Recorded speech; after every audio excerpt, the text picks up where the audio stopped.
dear students and distinguished guests. A warm welcome to day 2 of the IKS Conclave 2026. Yesterday, we had the privilege of beginning this enriching journey into the world of IKS through inspiring keynote addresses and insightful discussions. The sessions beautifully highlighted the richness of India's intellectual, scientific, cultural and spiritual heritage, reminding us that our traditional knowledge continues to guide and inspire the modern world. Building on valuable insights, today we continue our exploration with another exciting lineup of expert speakers who will share diverse perspectives on research, yoga, architecture, agriculture, and the relevance of Indian knowledge systems for future generations. With that, let us begin the first session of day 2. Now, as a token of respect and admiration, I request Arun Kumar Sir, Mechanical, to give the bouquet to Dr. Gaurav.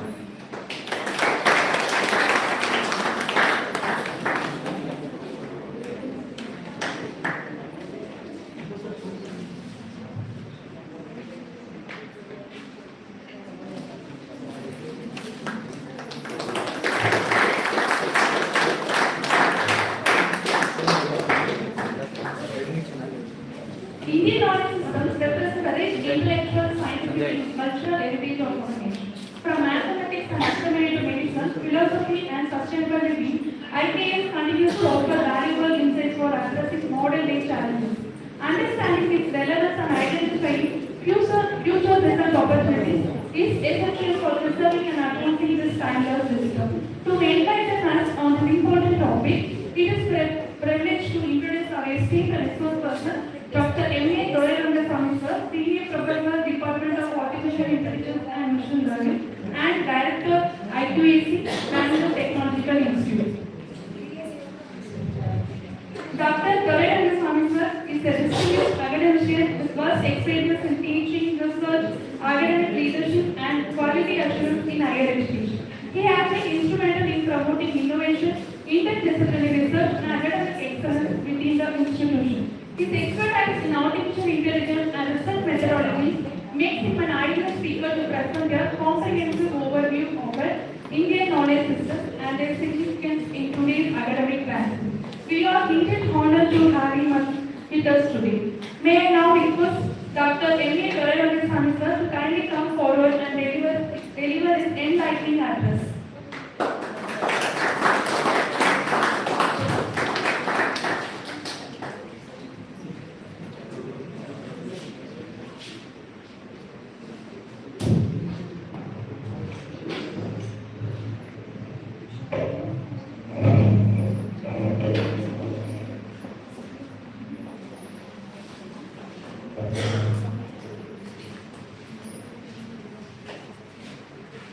Shri Guru Maha, I pronounce to all are present here.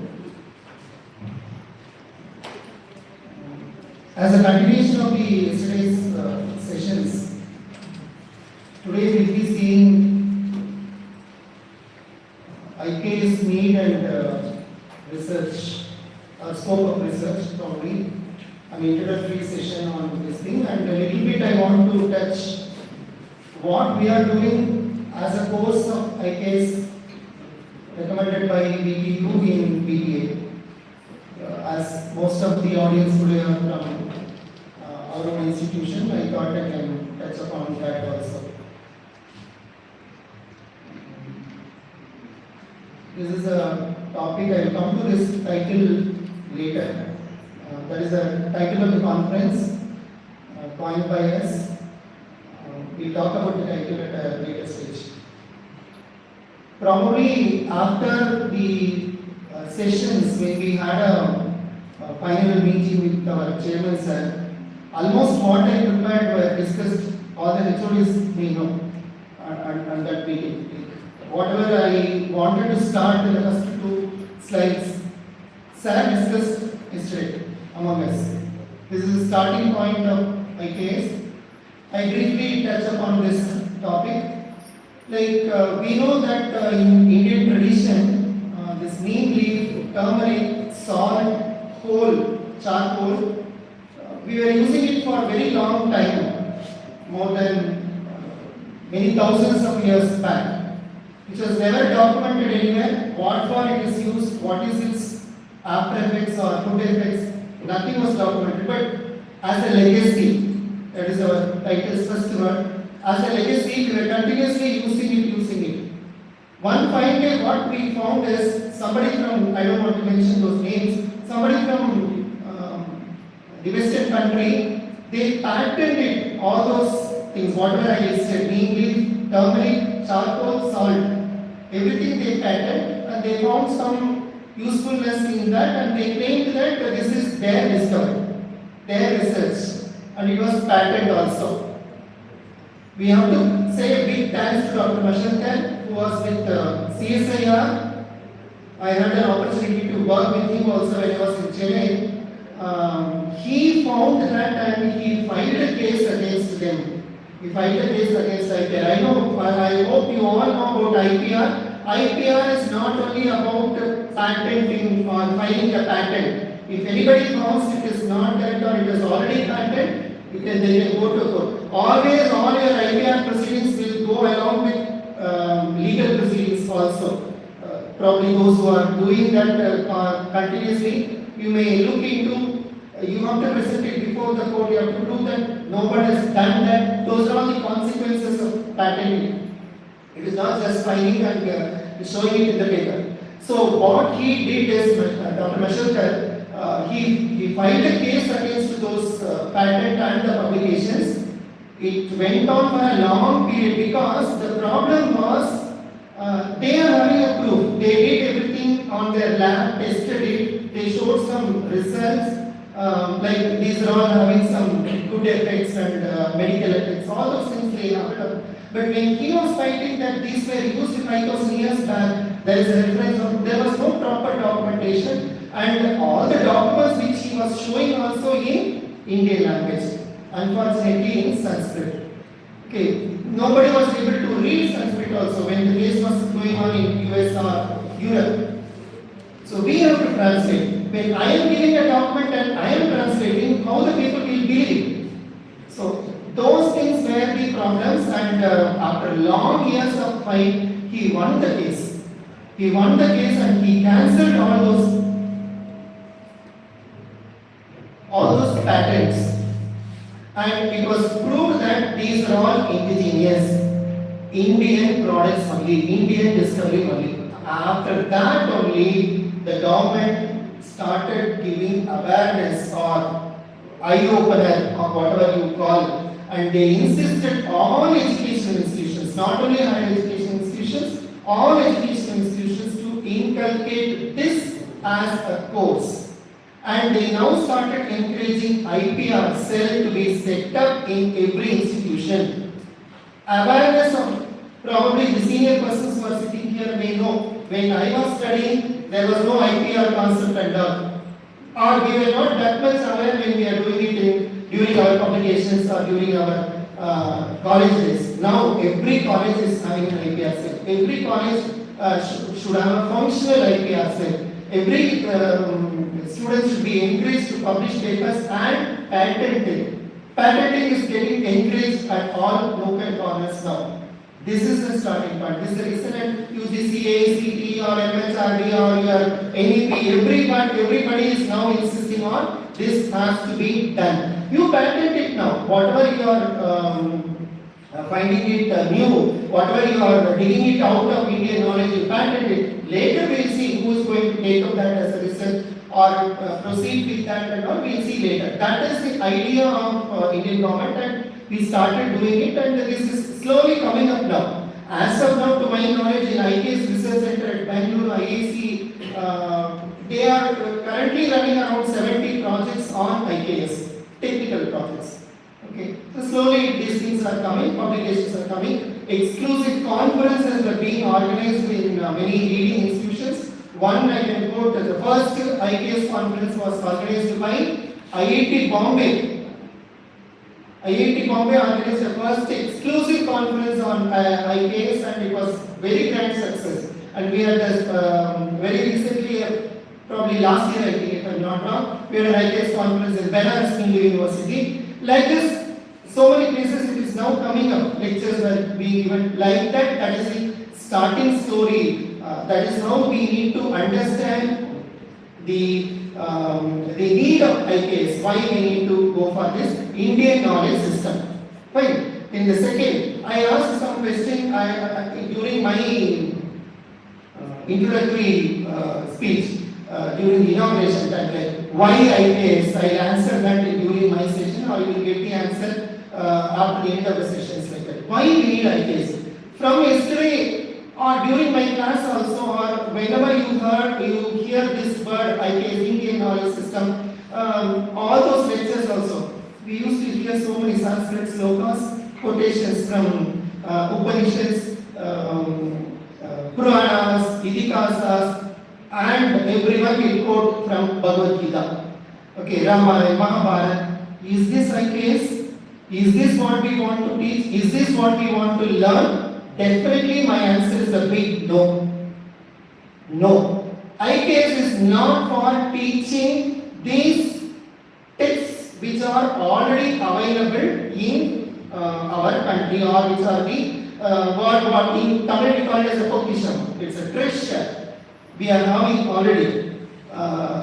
But my job or our job in teaching IKS is not that. That is not the aim. I am not here to teach. I always to tell this, and even the team members who are working with me also I used to tell, don't give us saffron paint for my lecture or my conference or whatever it is. It is.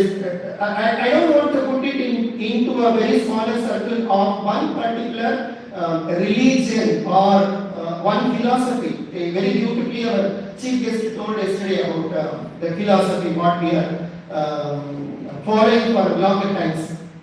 It is not. And why I want to underline this is it is inclusivity. Everyone has to contribute.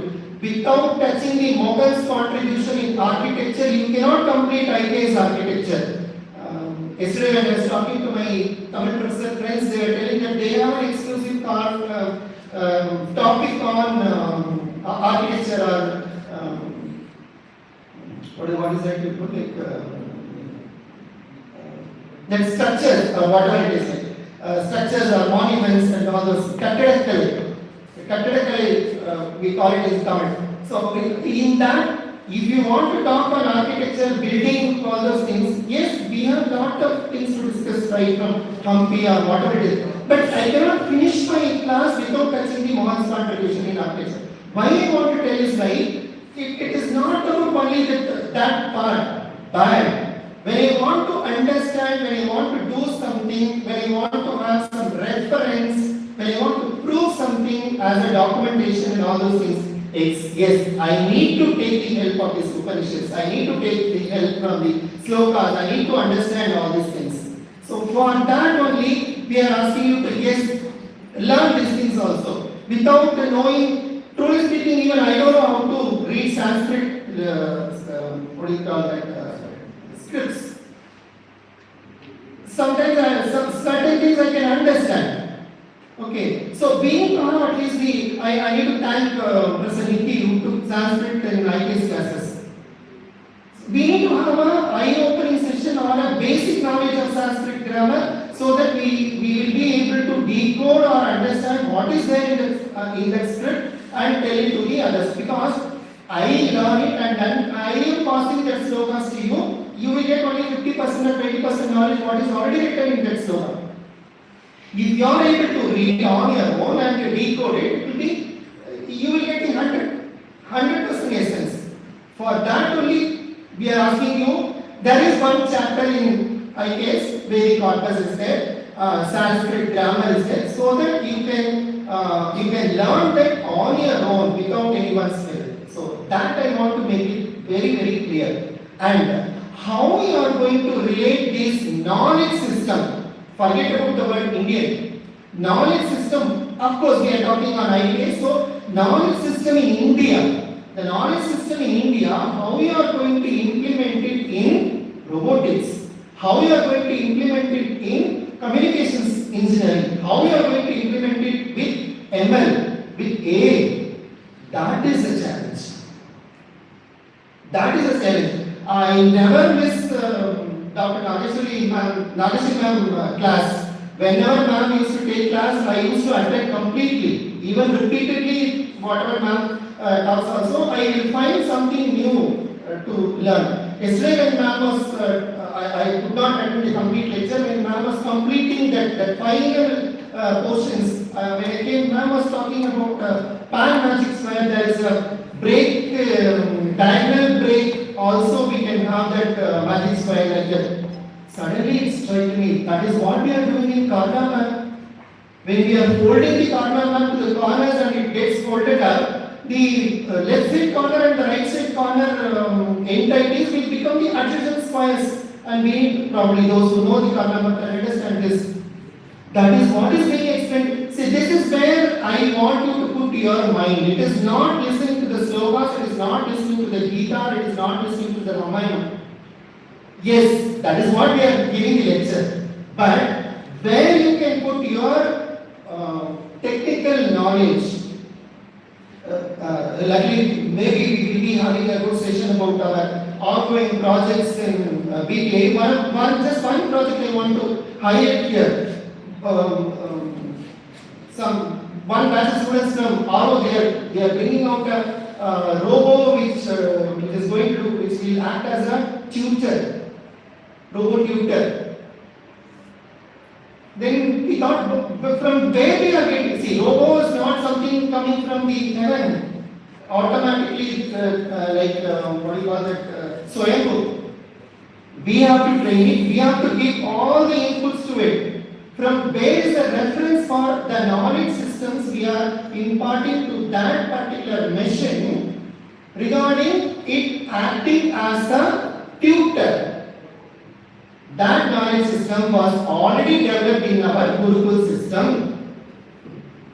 That is where we have to correlate what all we practiced in our Gurukul, Guru Parampara, Guru Sishya lineage, how this was transferred from one to another, what kind of knowledge transfer happened, how it happened, that we have to codify it and give it to your robo. There was one more beautiful project which students are doing based on solar movement, sun movement. Based on sun movement, they are doing some project. If I am not wrong, it's from EC department. Is it a new concept? We don't have any reference for that. You look into many temples, right from Sri Padmanabha Swami temple in Trivandrum or Konark Sun temple, everywhere on one, even the latest modern Gandhi Mandapa which was built in Kanyakumari, on that particular day sunlight will fall and touch the feet of that idol in the Gardha. When you watch the sunset in Trivandrum Padmanabha Swami temple, you have 5 level open 5 openings will be there. So, by seeing the sunlight passing through each hole, you can predict the timing. So the movement of the sun was already, sun dials were available in so many places, which was built so many thousands of years back by our ancestors. Again, I repeat, the problem is we have not documented it. So that was an idea which was captured by the respected guide and the students. They formulated how I can implement it with my theory project and what not like. Like that, what I want is like that only we need to track the principle, what we are talking here and how it could be translated into or map it into your own technology. We have a very big scope to cover all domains. We have a very big pressure to teach and take, especially in mathematics. Mathematics, the textbook what I told yesterday in that, if I am not wrong, 1/3 of the pages is mathematics only. It's a very big chapter. And you have a lot to explore on physics, lot of physical science put together, physics and chemistry, rather than the engineering subjects you take. And lot you can explore on management studies. What is not, actually those who attended the yesterday's first session, Ramanujacharya has done the managerial aspects of temple management 1,000 years back, and it is still followed. They continue the legacy. The first word in my title, in our conclave title. The legacy continues for 1,000 years. How could it possible? One organogram or an organization structure which is being without disturbance, without change. They are still following the same organization structure because the one who formulated it, you cannot touch it, you cannot change it. Such wonderfully he has formulated that management system. This is what I wanted to convey rather than to explain what I prepared in the PPT. I just want to touch upon only one area of research. These two fields, I think the last session of history is about arts. If you are interested in arts can be any form, what we have exhibited on the outside. I used to say, why can't you do a project on art? Just by seeing the sari, I have to identify the sari is from which place. It is not something which is very easy. If you ask any person or any ladies who are expert in that, just by not even they need not touch that, by seeing the sari, they will tell the material, they will tell from which place it is, whether it is a Bengal cotton or it is a Orissa or it is from Mysore. How that is possible? Okay, that knowledge we got it as a legacy. It is by tradition. Oh, I have used, my grandmother used it, my mother used it, I am using it. So I know I'm looking at sari with my motive, with the motives what is having, with the prints what it is having in the text, I am able to identify it is from that place. That could also be a project. Okay. That's what. I just want to touch upon two projects which I found very interesting for me. Repeatedly telling this in the class. One is with reference to music, another one is with reference to classical dance. Music, I think many aspects are touched by Dr. Nagasti ma'am yesterday, how to identify the raga using Kattapayadi system. Kattapayadi system, if electronics people are able to relate it with the encryption, decryption, encoding, decoding, all these things were evolved from Kattapayadi system only.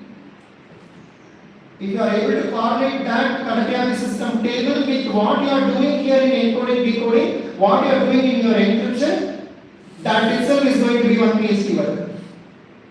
That much is there to explore from that. So I don't want to explore that more. Identifying the raga, classification of Melakarta ragas, I think two ragas were explained yesterday. Again I am telling you, I am not here to explain what is that raga, what are the classical songs which are there in the raga, what are the cine songs, that is not my job.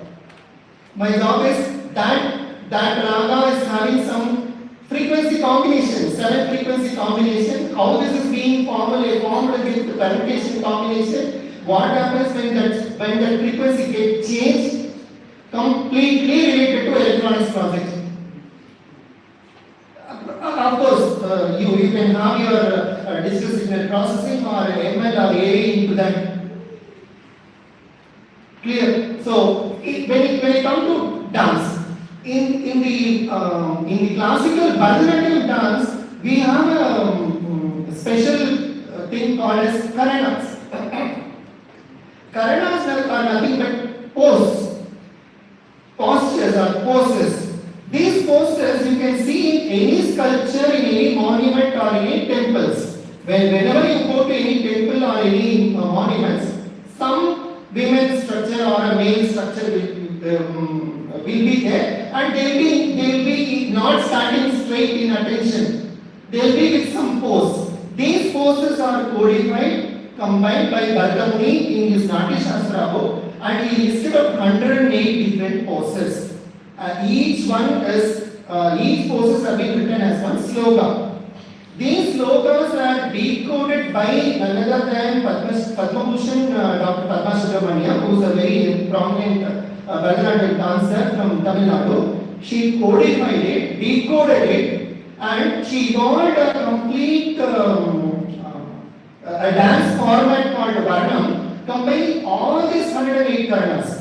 Right from 1 to 108, all these slokas were tuned and she set music for that, and it was explained. So the way in which each poses have been arrived, you are seeing only the final posture in your sculpture, but how the final posture being arrived. So there is a movement in that. A movement is embedded in that. A movement is already inbuilt in that, which is not specific or explicitly available outside that sculpture. So she decoded it, and everything was done, and that was her PhD work. She did PhD, and so why these things are for me? This is completely image processing for your information. Image processing, video editing, clipping, whatever you call it.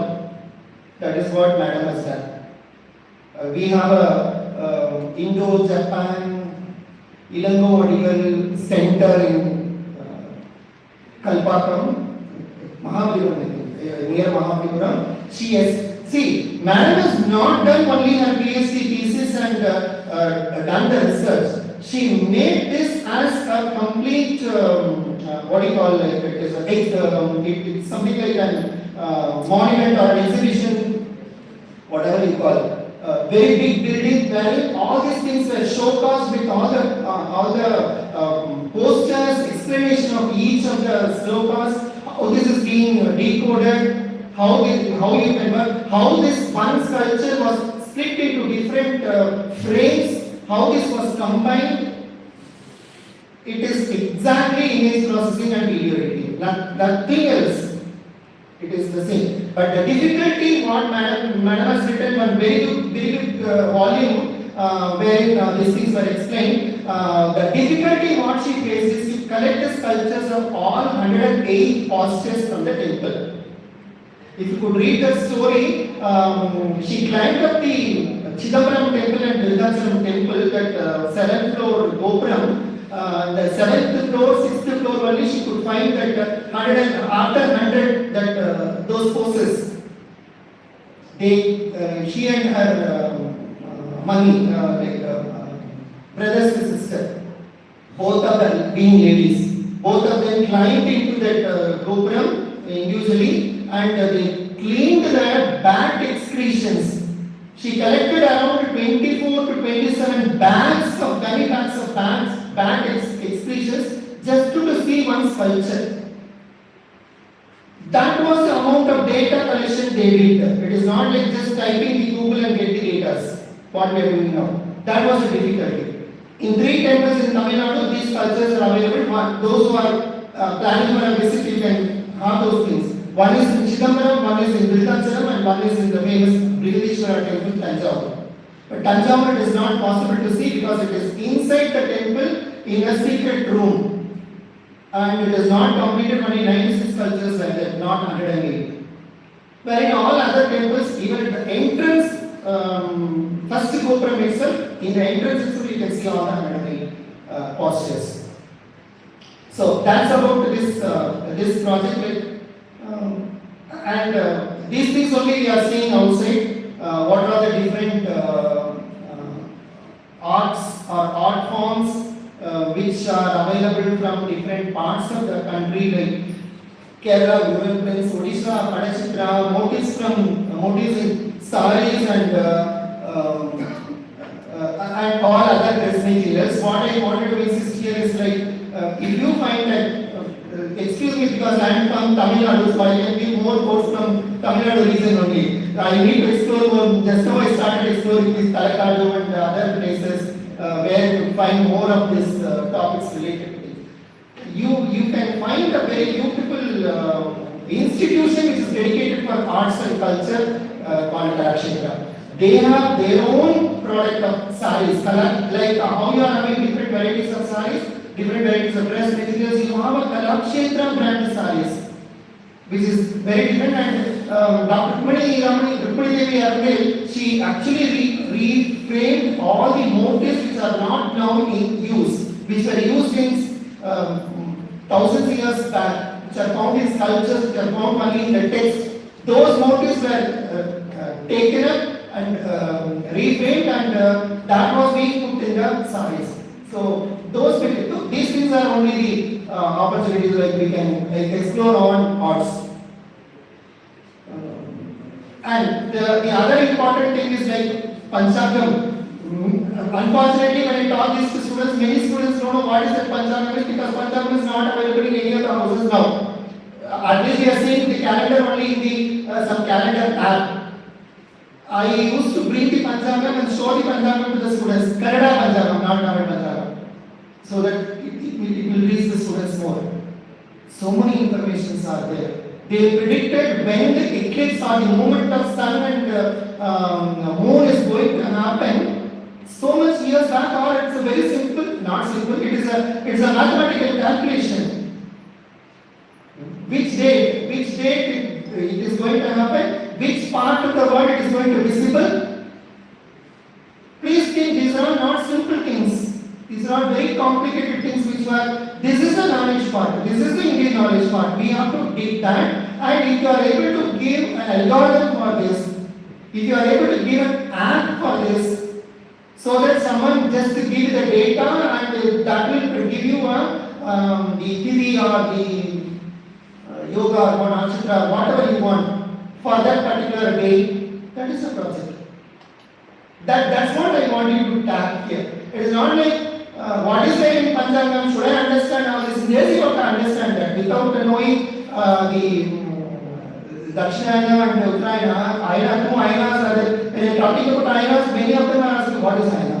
They know to say that, I am not, I mean, this thing. They know how to celebrate a new day by cutting a cake and blowing the balloon. But we unfortunately are not aware of what is your Ayanas are. When your Dakshinayana starts, when your Uttarayana starts, what does it mean actually? How the sun position is changing? Astrology, astrophysics. We have to tell modern English things only to understand our Indian knowledge system. That is where we wanted to explore this. Like, so, calendar on solar system or lunar system or what not, these things, that has to be explored.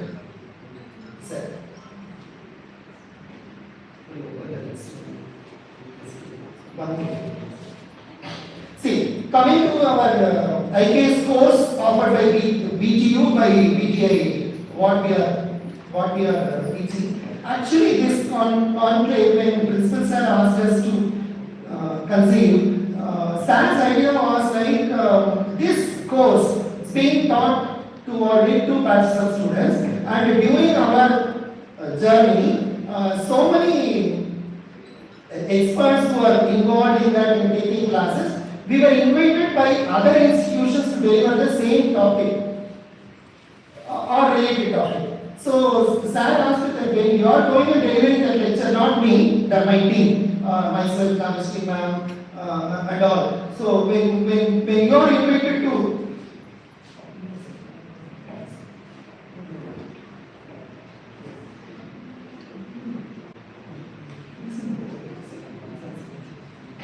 why don't you give this to our own faculty? Faculty should know what is happening in our own institution, what you are teaching in IKS. That is how it started actually, but it has gone to this kind of shape. So, the course objectives are, you need to make your students to understand the concepts of the Indian traditional knowledge system and understand the importance of this knowledge system, and make them to realize that it is applicable on a day-to-day basis. And these are the expected outcomes from the course of IKS, how this is going to be helpful for them. Or this covers almost all the engineering aspects in module 3. It is only 3 modules for BTU syllabus. In module 3, they are asking our students to present an exclusive topic or a research case study based on their field of domain.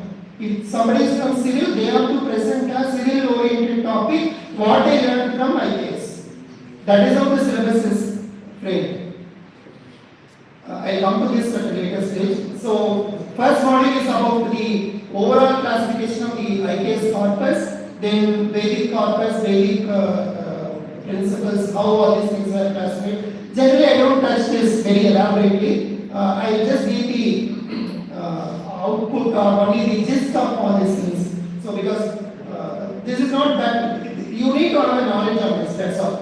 Then how you can compare your Indian knowledge system with traditional knowledge and the Western knowledge, all those things are there in your Unit 1. And in Module 2, you have topics related to humanities and science and linguistics.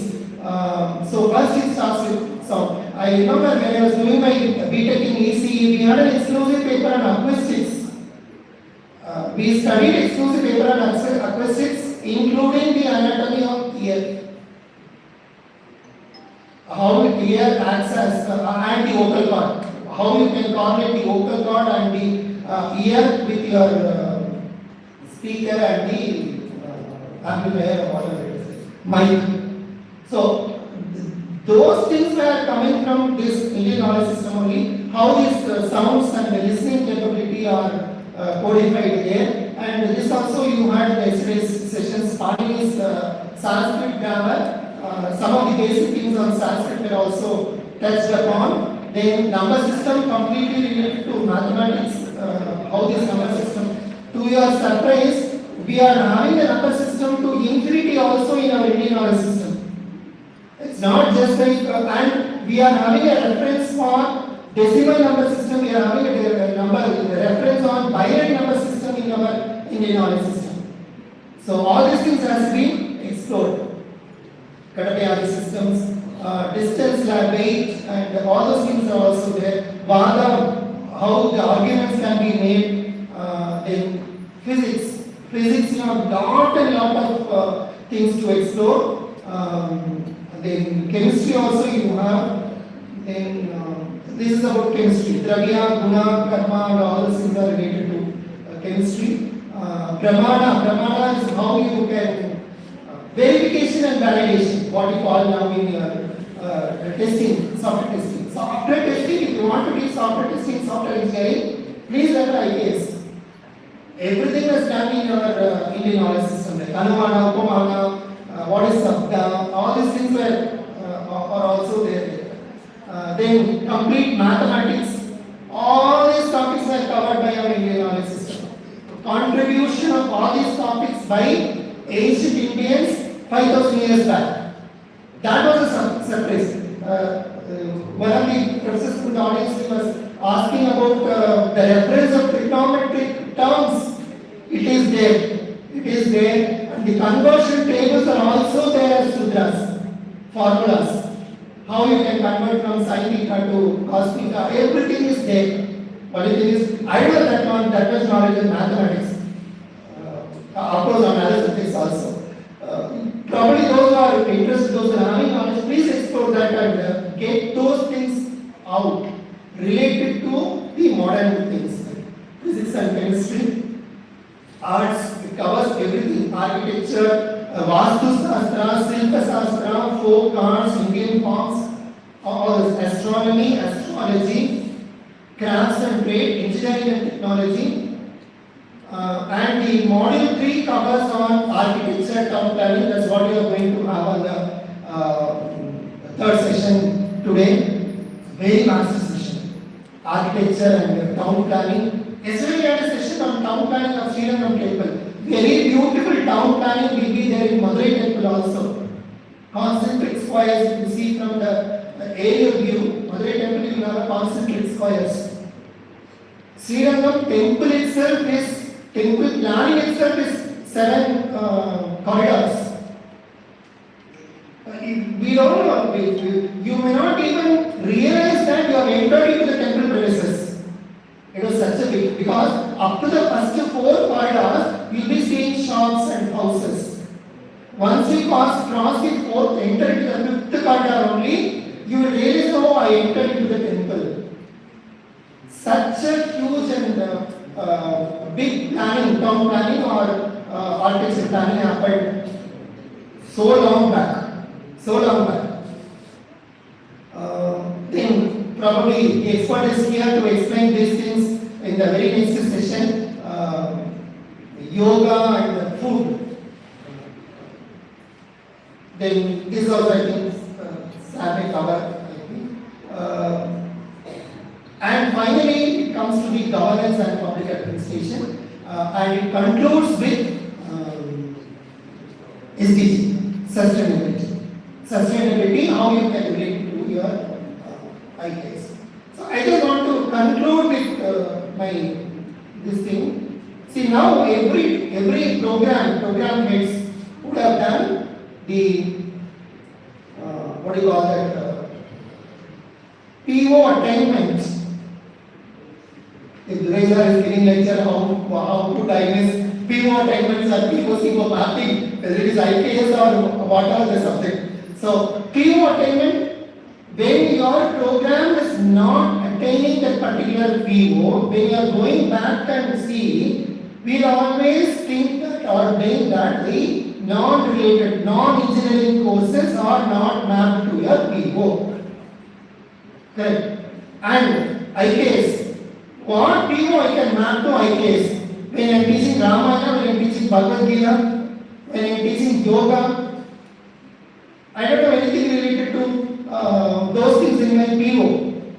Correct? But see, this is the table which I did for IKS. I did almost all places it is mapped. Even the PSO, except PSO 3, everything was mapped. As far as I think, if I am not wrong, this is for CSC department, not for IA. It's mapped. So this is what justification. Just to conclude, let me tell the title of the conference, which we missed in some places unfortunately, but that is more important. The title, what we conceived, this is very, very important. The legacy, the term legacy, which is right from one to another on a parampara, may we call it, can be mapped to PO6 and PO7. Nothing but society and environment. Your social concepts is completely with legacy. Innovation. The next term in our title is innovation. Innovation, any guess? Which PO you can map to the term innovation? All POs, probably you can exclude 6, 7 and 8. PO1 to PO5, PO9 to PO12, PO11 probably if you want to stop. Everything is related to engineering. Engineering always goes with invention and innovations. So innovation, if we tell a word, somewhere at least one you can give it. If you are not giving 3, you can map it with 1. So that term could be mapped to PO1 to PO5, PO9 to PO11 because all these things covers with engineering. Then the next term is a tradition. Of course, this could be mapped with your ethics. Our tradition talks on ethics. Indian tradition talks on ethics. 100% importance for ethics. I am not telling other systems are not talking about ethics. We give more importance and we are now talking on Indian system. So, tradition what could be mapped to PO8. Future means the future, like some term is there. Future, which PO you could relate to the word future? Lifelong learning. Lifelong learning, PO12. I think I covered PO1 to PO12 in our title. It's not simply like we know IKS, we know Mahabharata and we are taking this. It is completely related to technology, it is completely related to what we are teaching with reference to engineering and technology. Probably I want, if time is going to permit us to take a longer session for our enthusiastic students and the guides who are going to present on the case studies. That's really going to be interesting. We started very small things only with support from many departments. So there you can really correlate about this concept they are taking it as a project. So with this I will conclude because I have to hand over the session for the next speaker. So thanks for your patience listening. I am happy to receive any questions.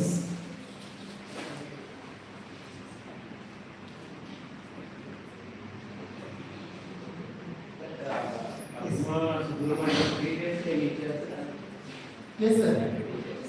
Yes. Yeah. All the books also there. I have given some special lecture on this course, exclusively on this, on research and exclusively on the research on music also. Surely we will share, sir. It's really interesting and image processing and video editing. Yeah. That's a very beautiful. Any other question? Two things which we can conclude. If there is no question, one thing you have not understood anything, or the other one is everything was understood 200%. I don't know, probably I take the second thing for compliment. Thank you if you don't have any questions.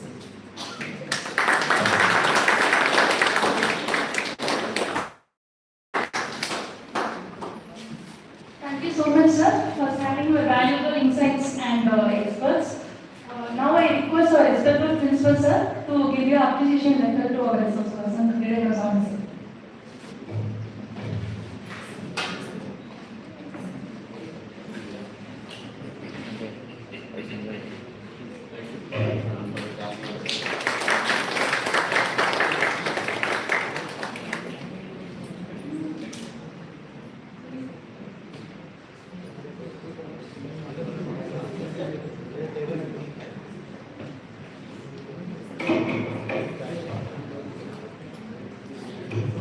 Yoga is one of India's greatest gift to humanity. More than a form of physical exercise, it is a complete way of life that nurtures physical health, mental clarity, emotional balance, and spiritual well-being. In today's fast-paced world, the timeless wisdom of yoga offers practical solutions for leading a healthier and more fulfilling life. To guide us through this inspiring topic, it is my privilege to introduce our distinguished resource person, Dr. Subramania Bhatt, founder of Yoga Shala. Dr. Bhatt is renowned yoga scholar, Sanskritist, educator and practitioner with expertise in yoga, Sanskrit and Indian knowledge traditions. He holds a PhD in yoga and clinical psychology and has devoted his career to promoting holistic wellness through the ancient science of yoga. He has extensive experience as a yoga educator, therapist and a Sanskrit lecturer specializing in Hatha Yoga, Wheel Yoga, Aerial Yoga and traditional yoga practices. His teaching journey has extended internationally, conducting yoga workshops, retreats and wellness programs in Singapore.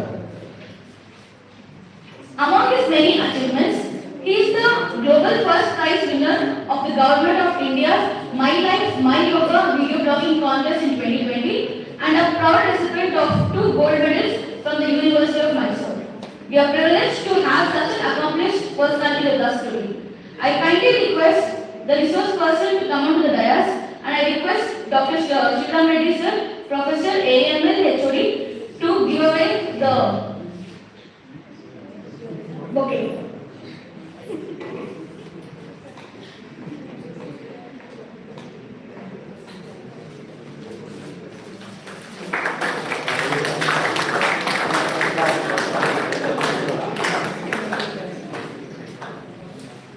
I now request Dr. Subramania Bhatt sir to kindly deliver his enlightening address.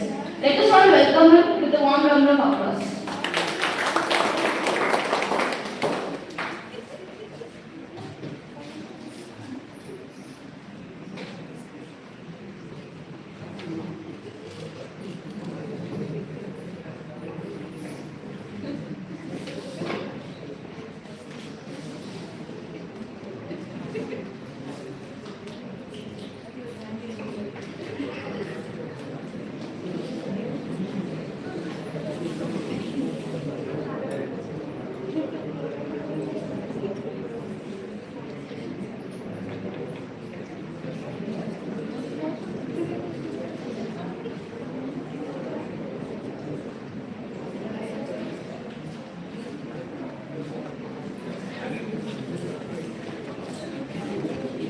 Namaste everyone.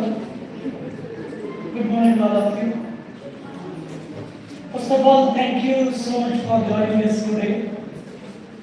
And I am delightedly with you want to share with you one of my favorite subjects, the science of yoga and health ancient wisdom for modern living. Before start with further slides, I want to ask one simple question to all of you.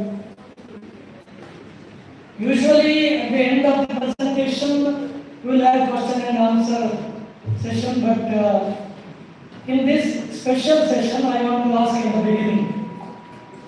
When you hear about yoga or word yoga, what it comes into your mind? Any one of you can tell. Peace. Exercise. Okay, any other answer? Concentration. Improve concentration. Okay. Work-life Just- balance. Sorry? Work-life balance.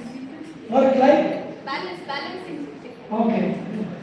Whether it is a wrong or right answer, okay, we will discuss later.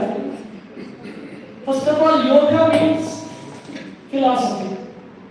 There are 6 orthodox philosophies and 3 heterodox philosophies. Astikavada and Nastikavada. Astika means one who believe in God and especially in Vedas. One who follow Vedas, they are Astikas. And who are not ready to accept Vedas and their knowledge, they are Nastikas. We will just concentrate on orthodox philosophies. There are 6: Sankhya, Yoga, Nyaya, Vaisheshika, Purva Mimamsa, and Uttara Mimamsa. Our yoga philosophy is influenced by Sankhya philosophy. Sankhya means Sankhya, number. In Bhagavad Gita it mentions that Sankhya means knowledge. There are 25 tattvas: Purusha, Prakriti, Ahankara, Mahat, Manas, Tanmatras, and Panchabhutas. These all included 25 tattvas. One need to understand these tattvas, especially Purusha and Prakriti, for realization. And what is the difference between yoga and Sankhya means? Only one tattva is added for Sankhya tattva in yoga, that is Ishvara. That's why you call it as Seshvara Sankhya Yoga. Sankhya philosophy is considered as a Nirishvara Sankhya, and yoga philosophy is Seshvara Sankhya Yoga.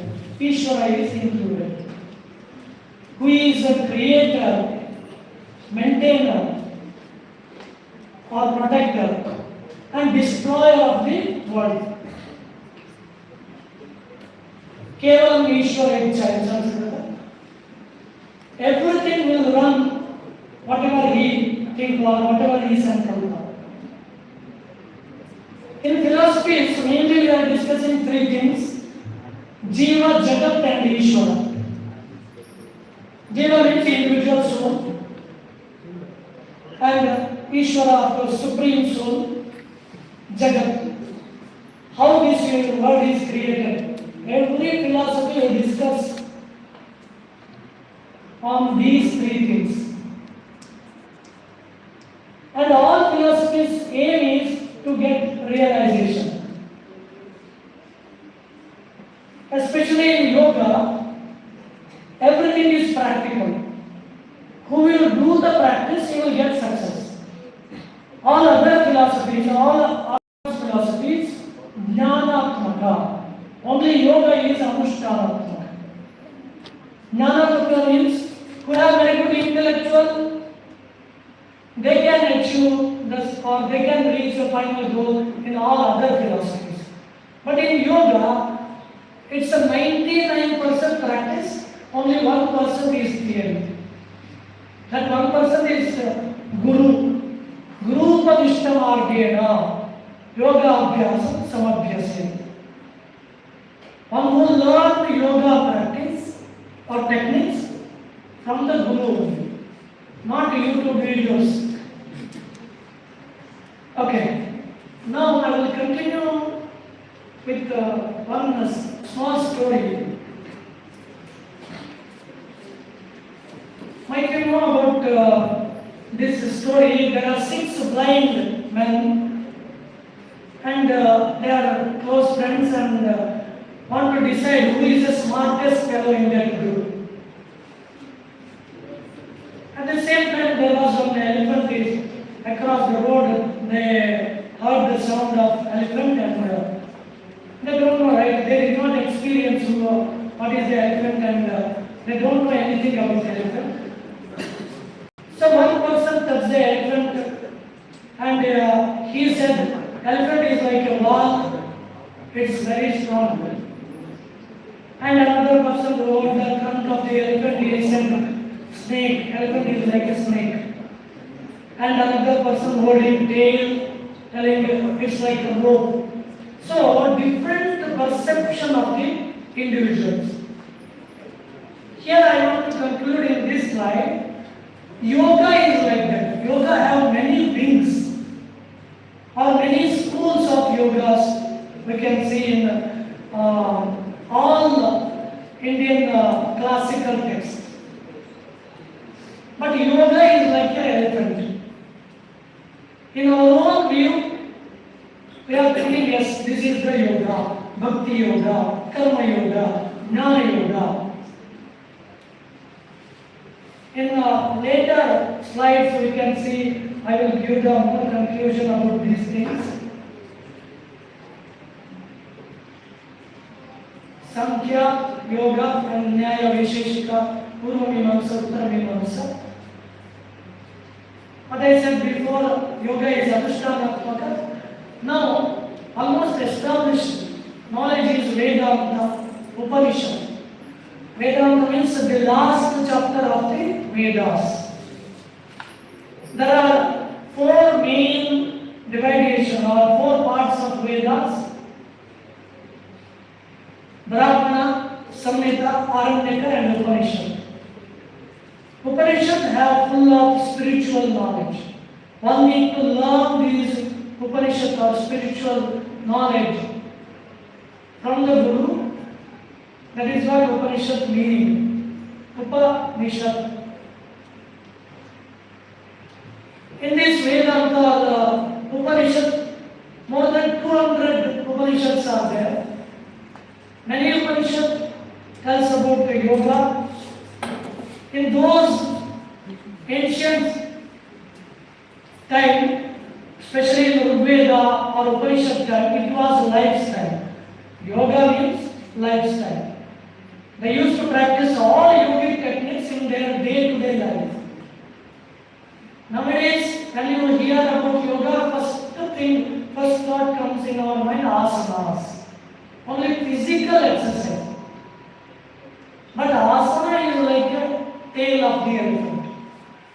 Very small part of the yoga.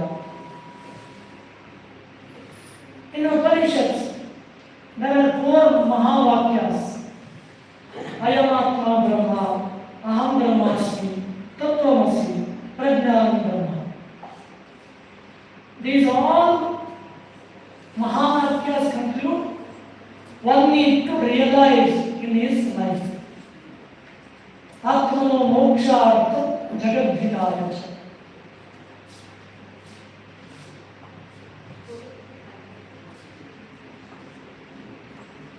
And the next slide says, or we are talking about, nowadays we have all the technological things. Just by a few clicks we can order the food. And now AI is in trend. And we can just call our friend or relatives from one corner of the world to another corner of the world. Communication is very easy. But still, we are very stressed. End of the day, we are exhausted. Many divorce cases because of stress, anxiety, depressions. So, has this modern technology is made us more healthier or busier? we need to ask this question ourselves. Then what is health? WHO defined health is a state of complete physical, psychological and spiritual well-being. Not just merely absence of disease and infirmity. But our traditional Sushruta Samhita talks about this health, samadosha samadnishta samadhatmalakriyaha prasanna atmendriya manaha swasthaitya vidhiyate. First I will take samadosha. There are 3 doshas in our body or humors. It will control. Our body is sustained just because of these 3 humors. Vata, Pitta, Kapha. Vata is wind. It's there in our lungs and joints. And Pitta is in our digestive system. Kapha is there in our whole body because of joint movements, or if you are visualizing something just because of kapha. If digestive or digestion is happening in a good way just because of kapha. So these 3 humors holded our body. When it is in equilibrium, balanced state, considered as a health. When it is in imbalance, we will consider as a unhealthy or illness. Dosha samya marogata.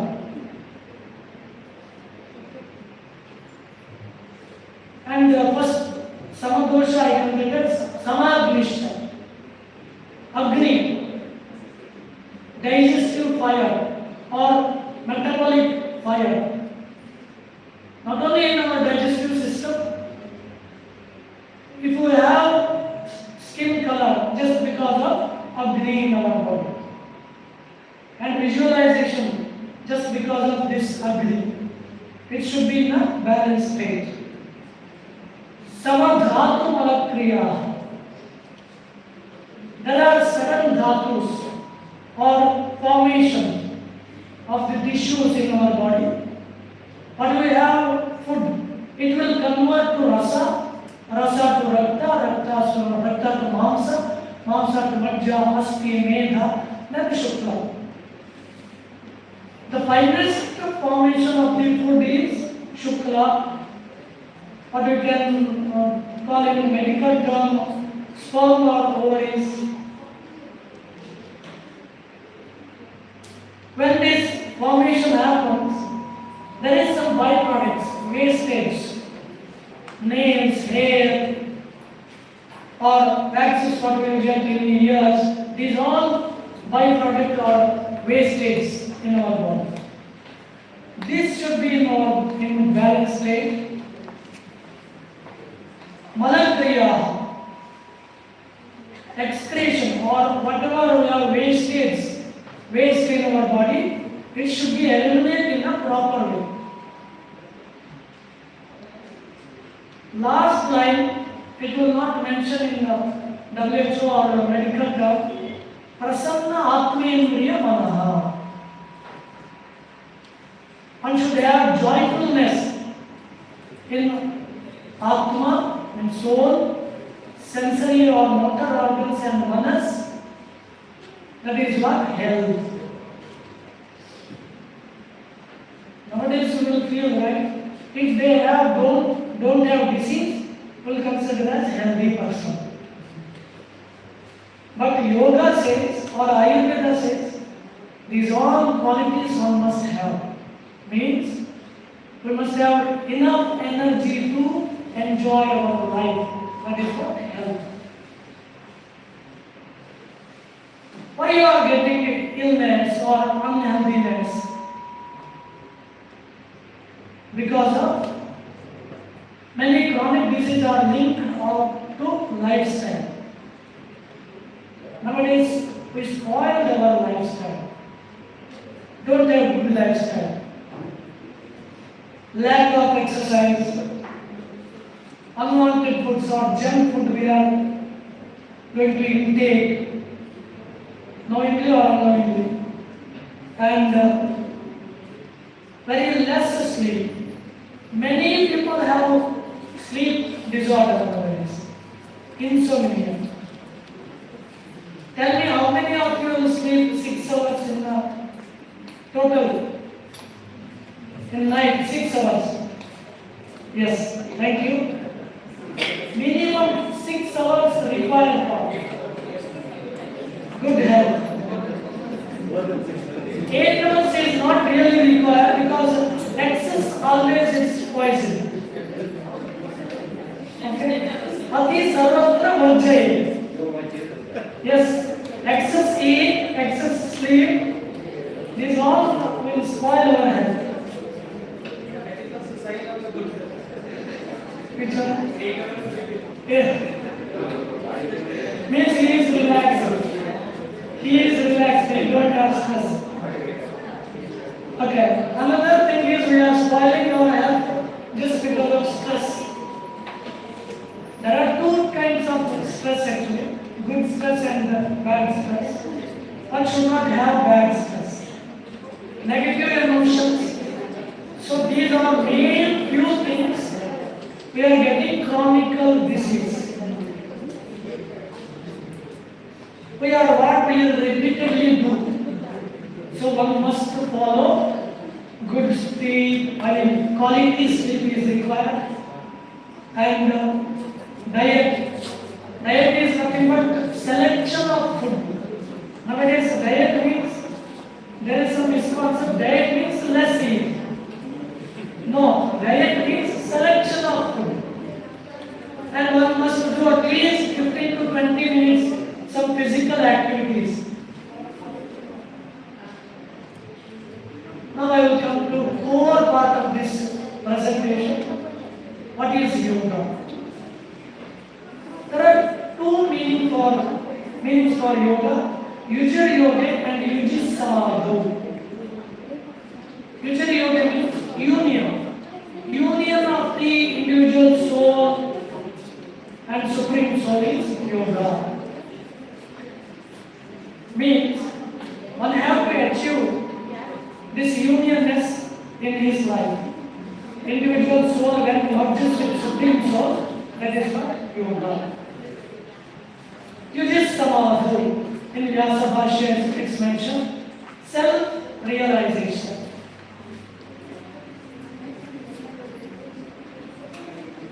How when we will hear about yoga, asana comes in our mind. Same way Patanjali name comes in our mind. Patanjali is a father of yoga. Around 2000 years ago, Patanjali Maharishi systematized our yoga system or yoga, whatever we have techniques, knowledge. He systematized yoga in his aphorisms or verses. There are 196 sutras, Patanjali sutras. But the interesting thing is, Patanjali Maharishi even did not mention single asanas in his sutras. You believe or not? He just mentioned what is the definition of asana and what is the benefit of asanas. Later period, in 19th or 20th century, who came in the field of yoga masters, they introduced many asanas. Patanjali Maharishi just mentioned what is asana. Sthira Sukha Mahasanam. Tato Gundvam Abhighataha. One who will get steadiness in his body or physical, he can get steadiness in his mind. Means overcome duality of the mind through asana practice. There are few definitions about yoga. Samatvam yoga uchyate. Balanced state in everywhere, everything. That is what yoga. Yoga karmasu kaushalam. Skillful action is yoga. Tam yoga idimanyante stiram indriya dharanam. From Kathopanishad.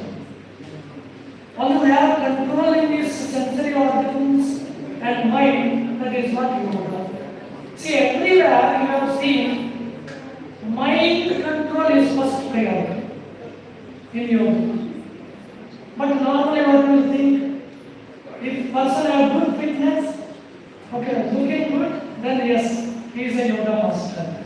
Or who are able to do handstand, headstand, some difficult advanced asanas, we will consider yes, he is a good master. But the thing is, one who have control in his mind especially, he is really yogi. And Shankaracharya mentioned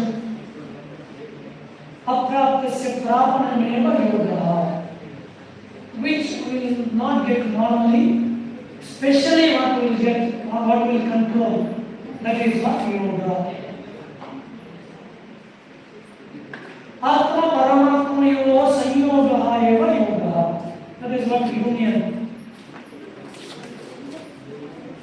And might you heard in Patanjali Yoga Sutra, yoga chitta vritti nirodha. This is very famous and fantastic statement about yoga. Yoga means chitta vritti nirodha, eliminating all thoughts from the mind itself yoga. I will just elaborate this sutra. Yoga means union, chitta. There are three components in chitta. Chitta means in gross meaning, will tell mind. But here, Patanjali mentioned chitta means manas, buddhi, ahankara. Mind, intellectual, and ego. He said in his Patanjali Yoga Sutra, one should control the mind and suppress the ego, develop the intellectual, is yoga. These three things should happen. Vritti means thoughts. We are getting even 1 minute, we are getting innumerable thoughts, uncomfortable thoughts. Through yoga practice, when you decrease the number of thoughts, means you are doing real yoga. Nirodha means control, or actually here nirodha means not suppress the thoughts. Nirodha means observation of the thoughts, and one should not attach with the thoughts. It will come in our mind, but we should not attach. Okay, detachment. Immediate next sutra, Patanjali mentioned how one can control these thoughts.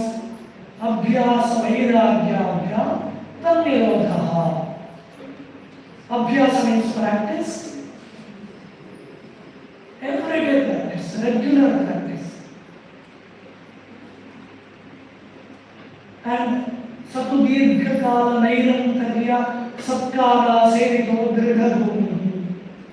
In the same place, one place where you choose. Same place, same time, same guru is better to follow. Vairagya. If you want to success in yoga practice, one is regular practice without missing, and vairagya, detachment is required. Detachment from where? From social things or public things.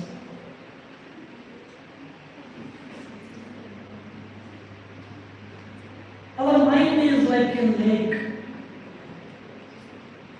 When the water is turbulent, you can't able to see the bottom of the water or bottom of that lake. Same way, when you have many thoughts in your mind, you can't able to focus. You can't able to concentrate. Through through yoga practice, one can control those thoughts and his mind will be clear. The same is true of our mind. Yoga teaches us not to suppress thoughts but observe them with greater awareness and less attachment. There are few schools of yoga. Nowadays, many more schools of yoga added. Okay. Karma yoga, bhakti yoga, jnana yoga are mainly three paths mentioned in Bhagavad Gita. And after that, Hatha yoga in 14th century from the Adinatha or Vrishabhanatha or Matsyendranath is established.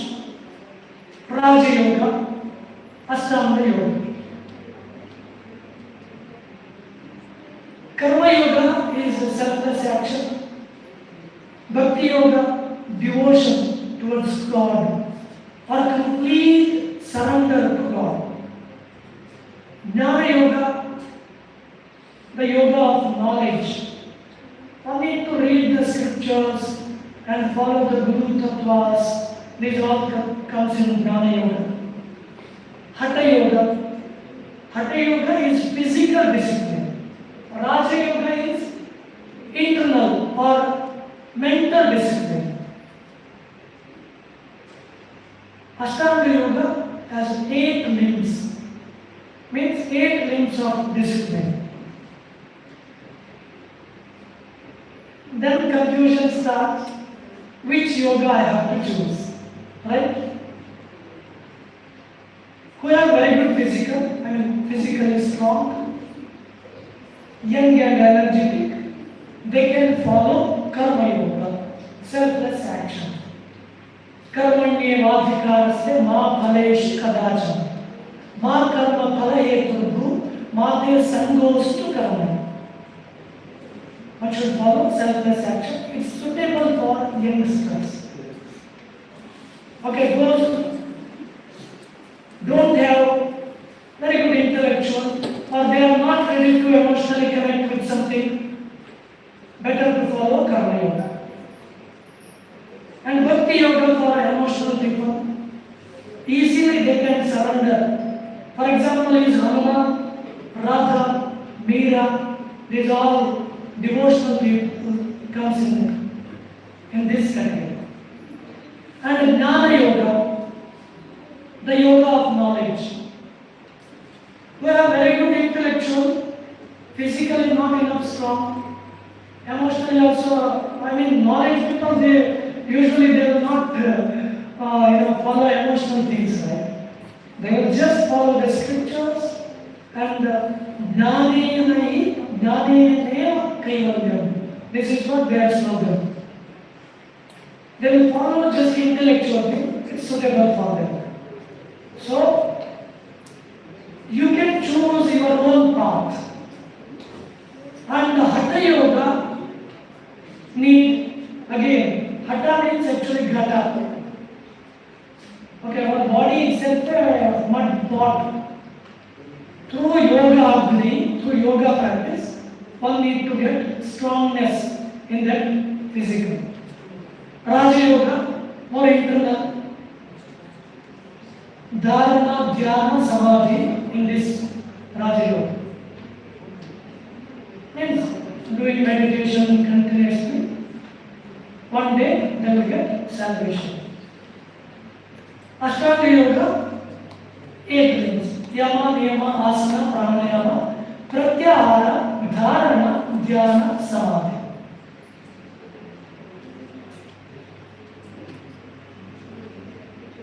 How does presence connect to the schools of yoga? Being in present is real happiness. Actually, our body remains in past. Our mind always think about future. When it comes together in present, that is what yoga. Here, Hatha yoga, be present in the body, the breath, and every movement is Hatha yoga. Be full of present with the one question: who am I? Ramana Maharshi get this question or arise this question in his mind in the age of 8. When he is very small only he get this question, who am I? And started to search. And the rest is history. Bhakti Yoga be present with love, emotion or devotion. Karma Yoga be complete present in your actions with attachment to the results. Without attachment to the result. Raja Yoga cultivate present moment awareness through concentration in Sadharana Dhyana Samadhi. I have time, right? Yeah. This yoga people have this problem. When we start to elaborate these 8 limbs and all, we don't know when time is up. Yama Niyamas. Yama Niyamas actually is a lifestyle. In modern lifestyle, biggest problem in yoga is we forget basic thing only. Without the foundation, we are build up the next construction. Basic thing is Yama Niyamas, lifestyle. One should follow this. Yamas means social discipline. Niyamas are personal or individual discipline. Under Yamas, Ahimsa, Satya, Asteya, Brahmacharya, Aparigraha, Yamaha. Ahimsa, non-violence. Satya, truthfulness. Asteya, non-stealing quality. Brahmacharya, contemplation on Brahman, means always thinking about Brahman. Aparigraha, non-receiving quality. If somebody is giving gift, will take it easily. But what we are going to return for them, that is matter. Okay, non-receiving, unnecessarily one should not take anything from anyone. And so these are things, word meaning you can understand. And niyamas, shaucha, very important, internally and physically, internally, cleanliness. Shaucha, swanga, jupsa, parai, rasam, sarga. Very in detail, Patanjali Maharshi mentioned. Santosha, whatever we have, just please in that. Okay, not jealous on what others have. Tapas is a kind of dedication, involvement. Whatever you work, complete involvement and dedication in that work or in that activity. Tapas. Swadhyaya, self-study. प्रत्याम प्रत्यवेक्षेता नरश्चरितम् आत्मनः किं नु मे पशुभिस्तुल्यः किं नु सत्पुरुषैरिति. One should have think or one should have observed himself always whether I am behaving like an animal or human being. That is what real swadhyaya. Through the scripture, through the chanting mantras or recitation, and through Omkar chanting regularly, Swadhyaya one can follow. Ishvara Pranidhana, very important topic in Niyamas. Surrendering to God. When you take food, offer to God. At least think about Almighty. And offering to Him. That is what Ishvara Pranidhana. In each and every work or activity, one should believe or one should follow. Yes, this is for Ishvara. And the next actually comes asanas, physical exercise. Or through that asana, one can control his mind. That is also another another idea or another benefit of asanas. Stairyam arogyam cha angalaghavam. One who practice asanas regularly, can get good steadiness in his mind and body.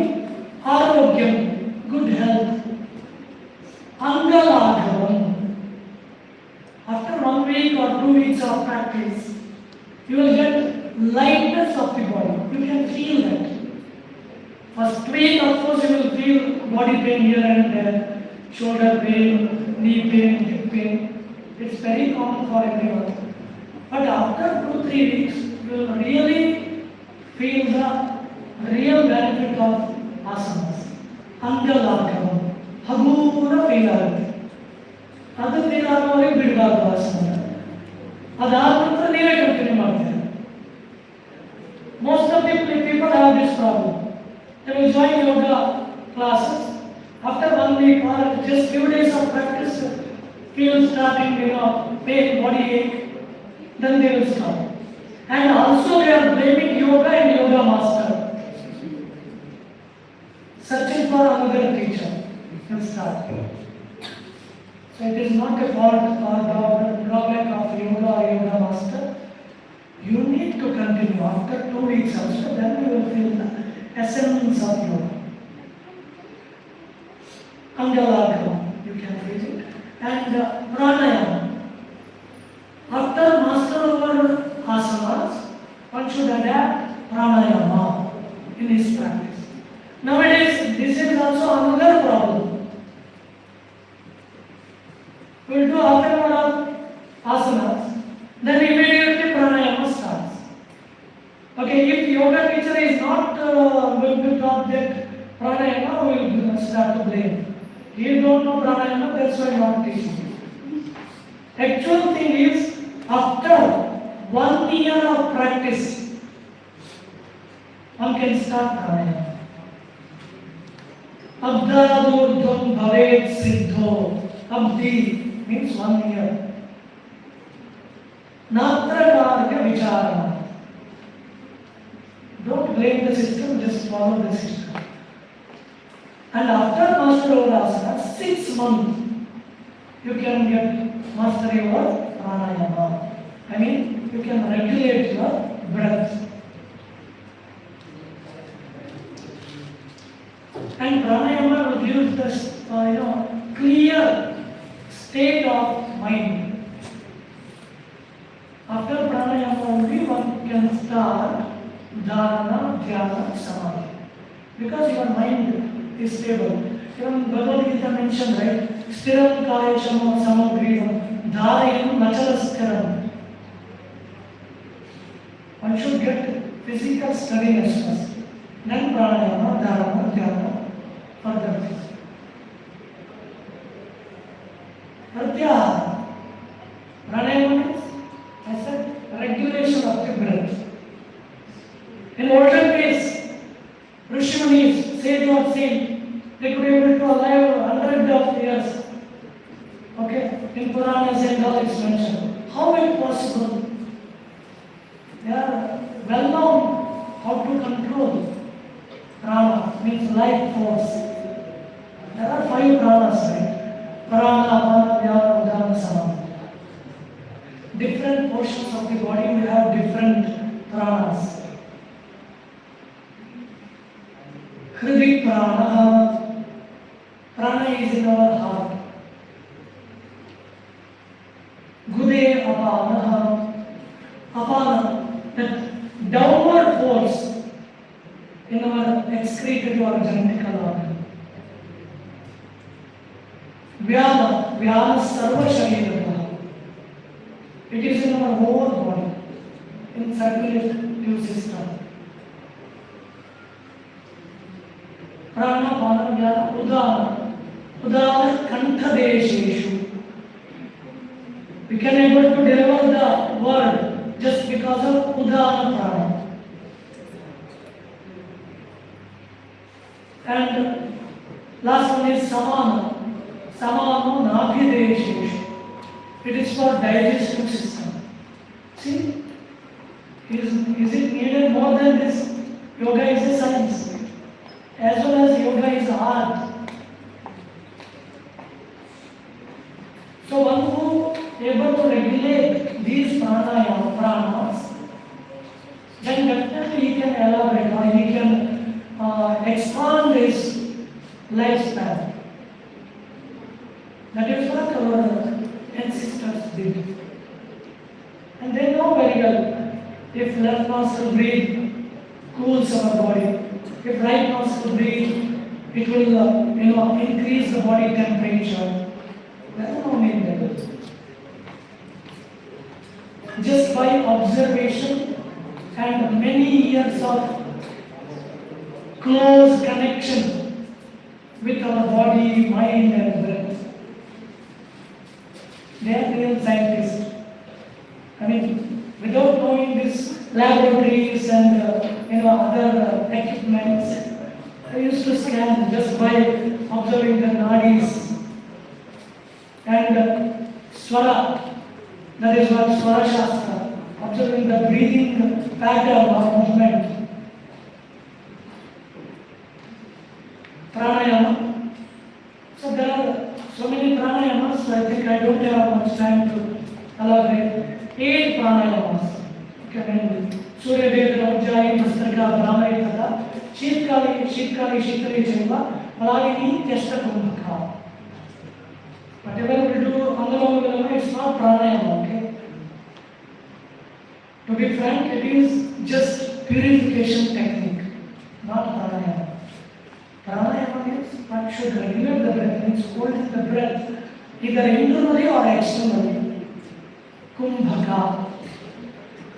Anyway, Pratyahara. Pratyahara is controlling organs, sensory organs and motor organs is Pratyahara, like tortoise. Okay, Kurmavat.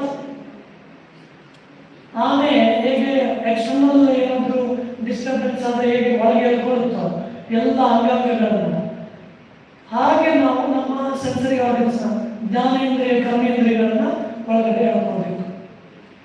ಪ್ರತ್ಯಾಹಾರ ಒಳಗಡೆ ಹೇಳ್ಕೊಂಡಾಗ ಏನಾಗುತ್ತೆ, ಮನಸ್ಸು ಕಂಟ್ರೋಲಿಗೆ ಬಿಡುತ್ತೆ. ಯಾಕಂದ್ರೆ these all sensory organs is like A receiver. Okay, mind is ಸಂಕಲ್ಪ ವಿಕಲ್ಪಾತ್ಮಕ ಮನ. Mind have thinking capacity. That thinking process will happen in mind. But intellectual control all these things. That's why Dhiyo Yona Prachodaya. The intellectual is very important for us. One need to develop intellectual. By that, definitely you can control your mind and sensory organs. Then later on, Atma Sakshakara. Pratyahara. Dharana. Concentrating in one point itself, dharana. Deshabandhashchittasya dharana. Deshabandha. Desha means not country. Desha means we have many pradeshas, many deshas in our body. Nasikagra, Jihvagra, tip of the tongue, tip of the nose, Nabhidesha, okay, fingertips, or Bhrumadhya, these are all deshas. Concentrating in one point itself a dharana. Dhyana, continuation of this dharana we can consider as a dhyana. Continuation of that thought, flowing thought in one point, same thought, either it may be lotus or any god statue or any great personalities like Swami Vivekananda, Ramana Maharshi. Focus on them and ultimately you will become that person or that thought. There is no difference between individual, seer, who is observer and that thought. There is no difference. That is what dhyana. Tatra pratyekatanta dhyana. In Kannadalli ಒಂದು ಹಾಡಿದೆ, ತೈಲ ಧಾರೆಯಂತೆ ಮನಸ್ಸು ಕೊಡು ಹರಿಯಲ್ಲಿ ಶಂಭೋ. ತೈಲ ಧಾರೆ. There is no any fluctuation or there is no any cut off. Continuously it will flow. ನಮಗೆ ಮನಸ್ಸನ್ನು ಕೊಡುವುದು, ಚಿತ್ತದಲ್ಲಿ ಏಕಾಗ್ರತೆಯನ್ನು ಕೊಡುವುದು. That is what actual thing, okay? You can't teach meditation. As a yoga teacher, yoga therapist, I am telling this. Only up to asanas you can teach.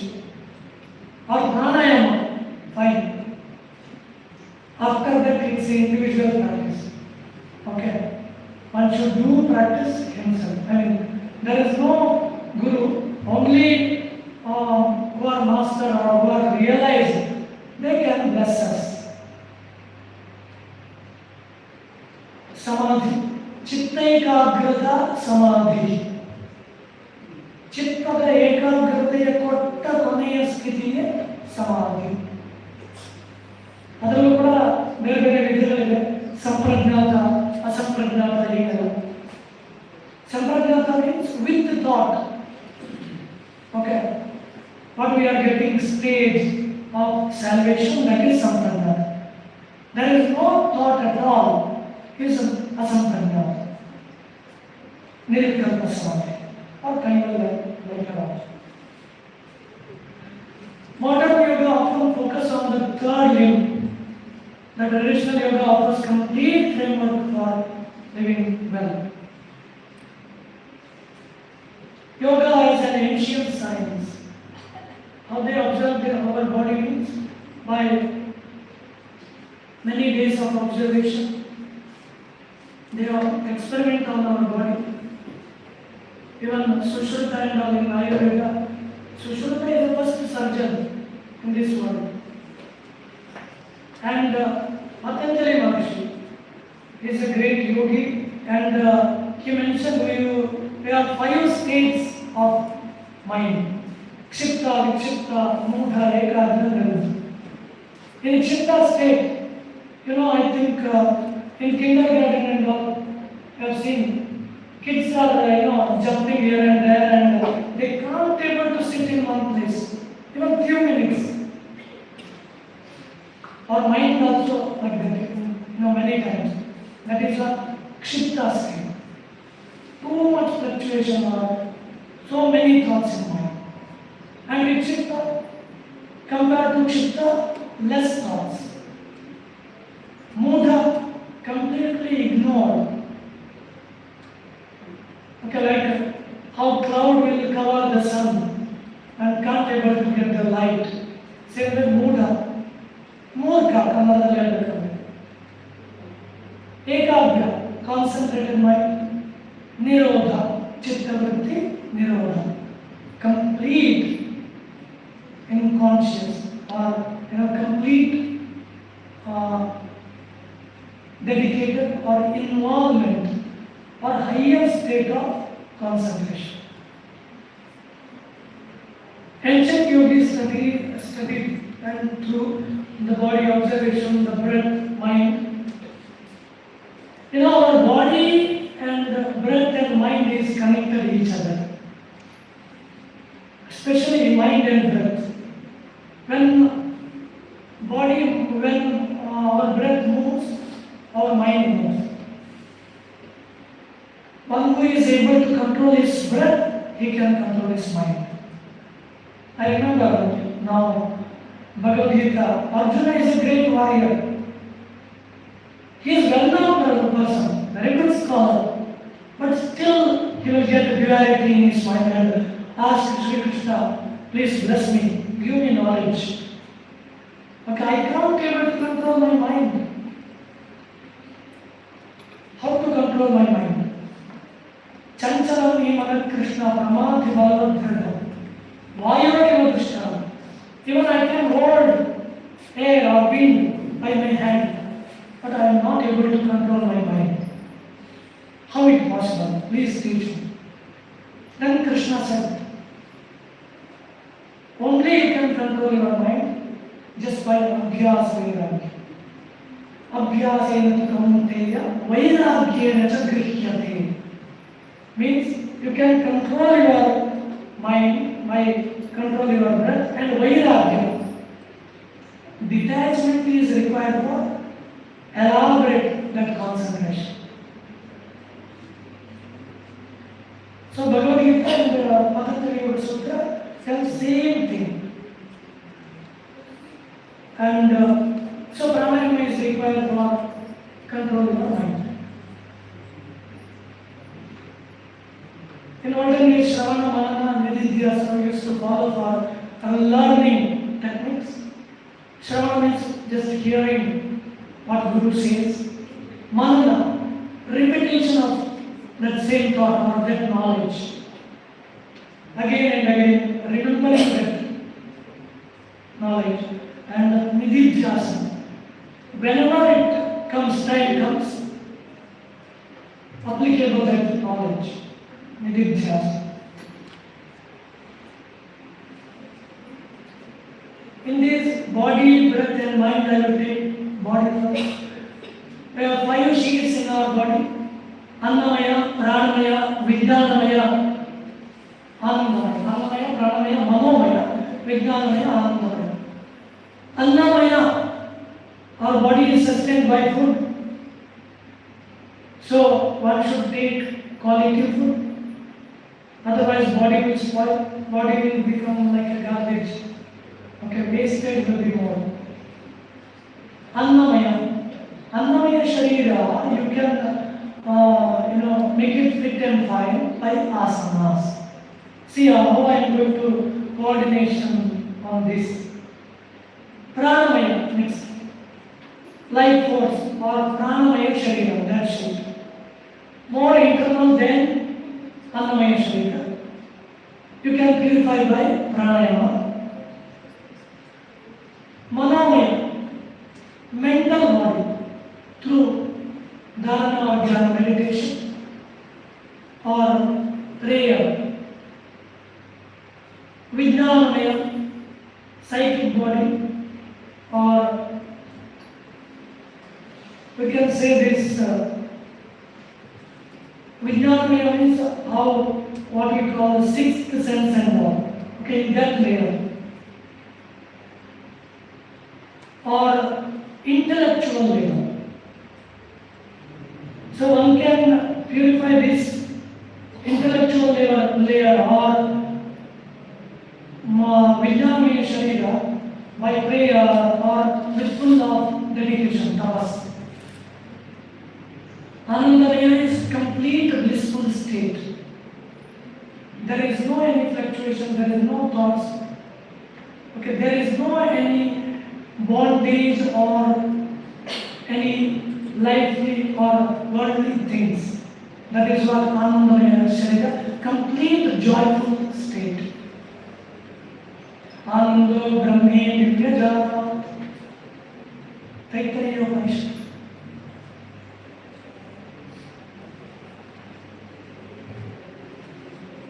In Taittiriya Upanishad, Bhrigu is a father and Varuna is a son of Bhrigu.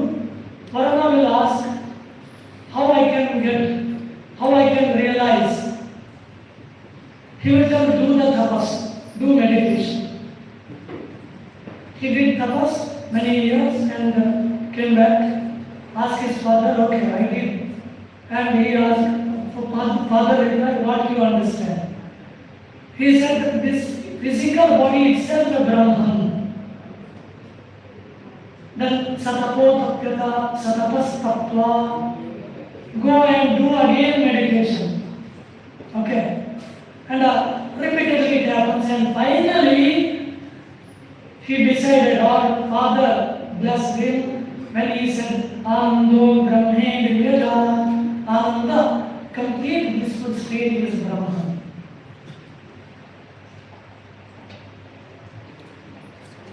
Normally in our day-to-day life we do shallow breathing or narrow breathing, fast breathing. But if you learn yoga and practice, slow breathing will start, deep breathing will start. It will relax your body and mind. You can control your stress. Most of the disease comes are considered as a psychosomatic disorders. Means mental disorders more than vyadhi, it is adi.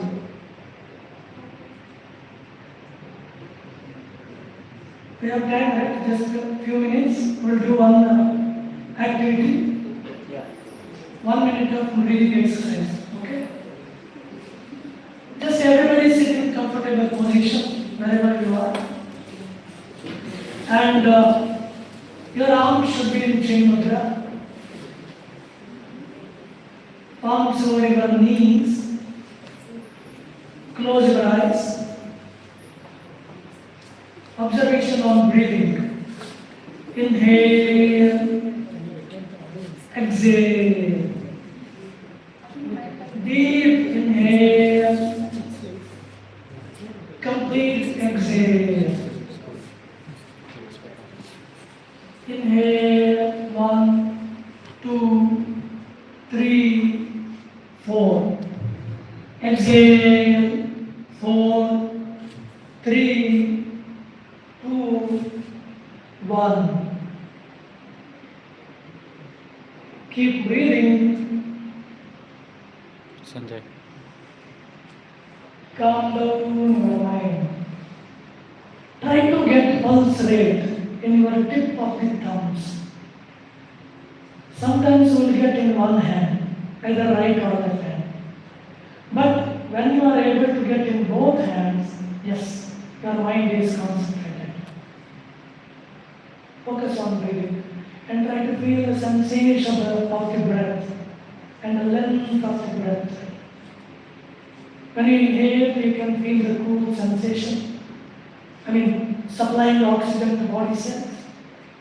When you exhale, all impurities goes out. You will feel warm sensation.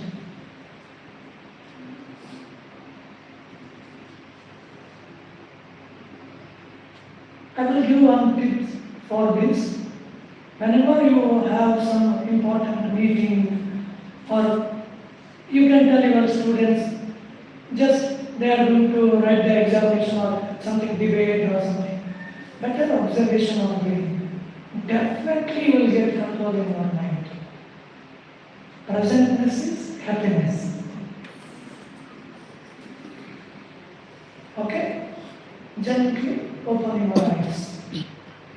You can rub your palms and keep it on your eyes. And open your eyes. Tell me, truth. Are you feeling fresh? It's a very good refreshment. Okay? You can adopt this technique. Yoga is lifestyle medicine, art of living.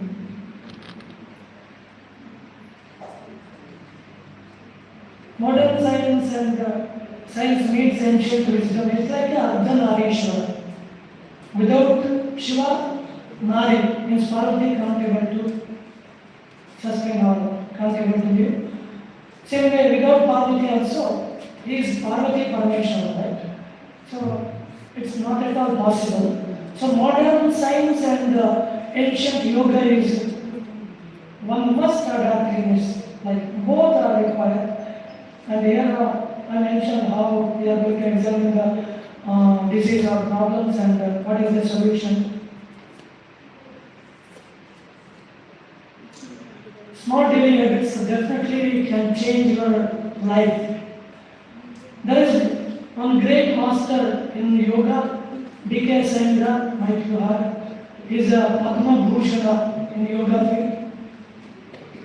He said, who will do yoga practice weekly, twice or thrice, he can change his physical body. And who will do yoga practice 3 or 4 days, definitely can change mental body. But who will do yoga practice every day, he can change his life. Okay? Please keep in your mind, he can definitely change his life. Here I just prepare the module for you. 10 minutes of yoga, Surya Namaskar and other, very important asanas you can do. 10 minutes, only 10 minutes, if you don't have time. 5 minutes of yogic breathing, pranayama is must. Pranayama means Amaloma Ilama. I am not telling about the Kumbhaka, okay? And 5 minutes of meditation. Meditation just, which I thought, Observation on breathing is a great meditation. Anapana meditation. Eat mindful. I mean, many people, okay, I used to practice same. Okay, watching mobile phone and having food. Okay, it's not at all possible. Okay, it's not, well, there is no proverb. What you eat, what you are means what you eat. Now, so eat mindfully and sleep well.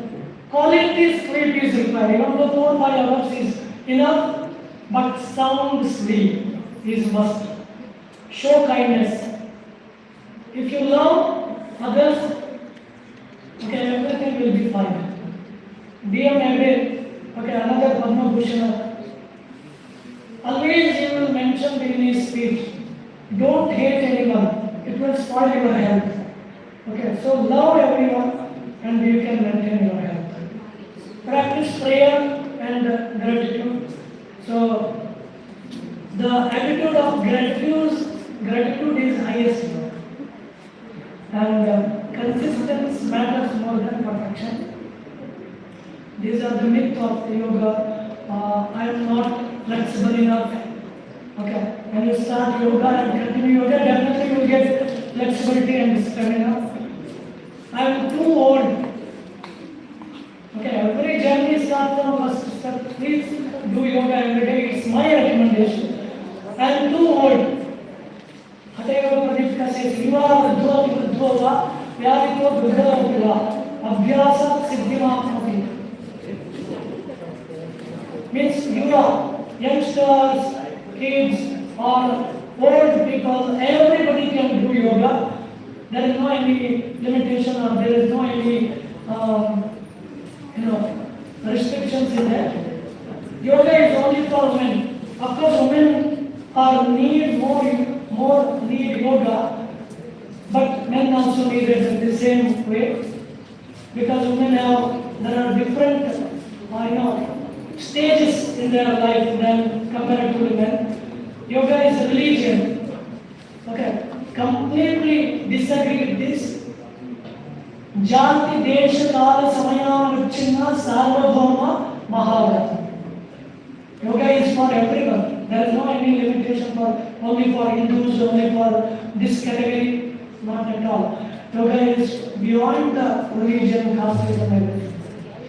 And speak kindly, smile, keep smile, and practice gratitude, forgiveness. Tyaga, Akshane is very important. When we are going to give forgiveness, we will be purified. Remain calm under the pressure. Good example is MS Dhoni. He won the World Cup and many achievement for India. Live mindfully. Okay, like a butterfly and a honeybee. I don't have time to explain this. And always ask these questions, please. Did I move? At least half an hour or 1 hour, move your body, some twisting and stretching wherever you are seated. So it will, by that you can avoid many problems, health issues. And did I breathe consciously? Did I nourish my body? Did I calm my mind? Did I show kindness? Please follow these and simple practice. Actually, I have one more practice, but I think we don't have time. Bhavani Pranayama. Finish that. Last, just 3 messages. Health is created every day. Small daily habits create lifelong benefits. So please, do yoga practice every day. Yoga is the journey of the self to the self to the self. Yoga is not about touching your toes. It is about touching your life with great awareness, compassion, and purpose. Okay. Thank you so much. I just want to tell the last one, Kagga, one of my favorite poet, DVG. Smita Vinali Vadanadali, Nagu Keli Sadgali. Smita Vinali Vadanadali, Nagu Keli Sadgali. Ruta Vinali, Matinali, Manasina Vivekadali Bhogadali, Ati Vedadali, okay. It's all tells about yoga. Please follow that. Thank you so much, especially this Indian knowledge system, this department and your university. I'm really thankful. Namaste.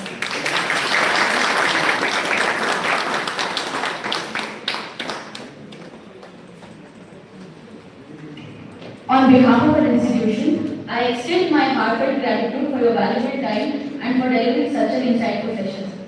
Your expertise and inspiring words have enriched us and made this session truly meaningful. Thank you once again for being with us. I kindly request our beloved Principal Sir Dr. H.S. Nanda sir to present the resource person with the momentum and the token of gratitude.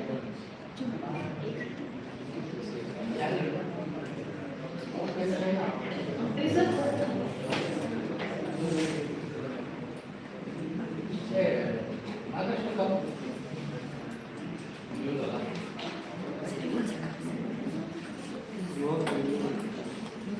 So you can contact Subramaniam Vatsal to the website and the contact details.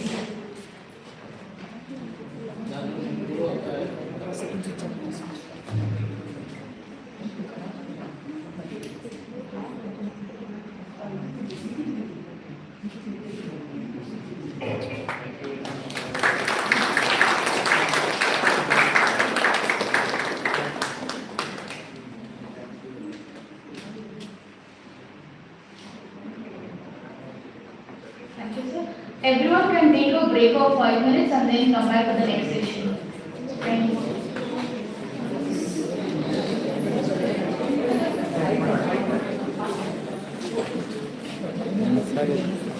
End ಮಾಡಿಬಿಡೋಣ session end ಮಾಡಿಬಿಡಿ sir